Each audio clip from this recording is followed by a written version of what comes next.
Coucou. Bon bah ça y est, je peux vous en parler. J'ai écrit un livre. Et le titre c'est En finir avec les idées fausses sur l'antispécisme. Ça sort aux éditions de l'Atelier le 3 octobre prochain, c'est-à-dire bientôt. J'ai trop hâte.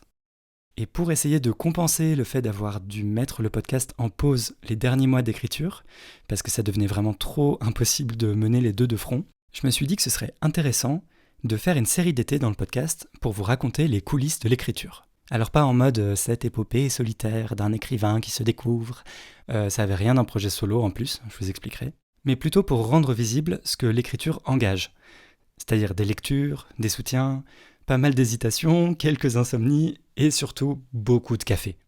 Parce que derrière ce bouquin, il y a certes une personne, coucou c'est moi, mais aussi et surtout un mouvement, des échanges, des conditions matérielles de possibilités. J'espère que ça pourra donner l'envie de se lancer à plein d'autres personnes et qu'il y aura de quoi en tirer quelques conseils utiles au passage. Parce qu'on a besoin de voix multiples pour faire exister l'antispécisme dans l'espace public. Et parce que ça passe aussi par la bataille des idées, par les mots qu'on s'échange entre nous humains. Bref, cet ouvrage, c'est la continuation de ce que j'essaye d'accomplir dans le podcast depuis ces dernières années. Alimenter la lutte culturelle et participer à ma modeste échelle à forger des armes contre cette oppression dégueulasse qu'est le spécisme.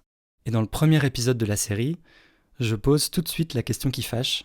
Est-ce que j'avais besoin de faire toute une série d'été pour raconter comment j'ai écrit un bouquin ? Autrement dit, est-ce que c'est pas hyper autocentré de faire ça plutôt que de parler des animaux, vu que c'est d'elle qu'il est censé être question dans cet espace ? Eh bah, ce sera à vous de me dire, après avoir écouté le premier épisode à venir, Nombrilisme, le fléau à éviter. À très vite, bisous.